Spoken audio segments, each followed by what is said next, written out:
عسلامة، جيتكم اليوم بالغوسيت متاع البريك. برك اوراق الملصوقة البنينة اللي حضرناها مع بعضنا. سمط بطاطا، حطيت معاها بصل ومعدنوس، عظمة، حطيت زيادة مغرفتين فخوماج غابي، جوست نسيت باش نوريكم.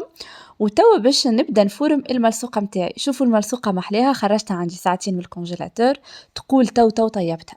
انا عملتها على فورمة مثلثات باش نحضرها، نحطها على جنب، نعاود نجبدها قبل شق الفطر بشوية. توا باش نبدا نحط الخليط متاعي، نحل كعبه، نحط الخليط، نزيد عليهم رشه تن، تنجموا زاده تزيدوا كبار غير شي انا ما نحبوش. وتوا باش نعطيكم استوس للعباد اللي تحب البريك بالعظمه وكي يحطوها تو يهرب لهم الابيض. تنجموا تفرقوا الاصفر على الابيض، تحطوا الابيض متاعكم في الخليط، وبعديك تحطوا التن، تعملوا دوره وتحطوا الاصفر في الوسط، وطول تمشيو بها للزيت سخون وتقليوها. هكاكا ما تخافوش، العظمه تقعد في الوسط وتقعد مزيانه وتجيكم هايله. كعبة البريك حضروا، ما تنساوش تجربوهم، تعملوا ابوني باش يوصلكم الجديد الكل، وصحة وبالشفاء.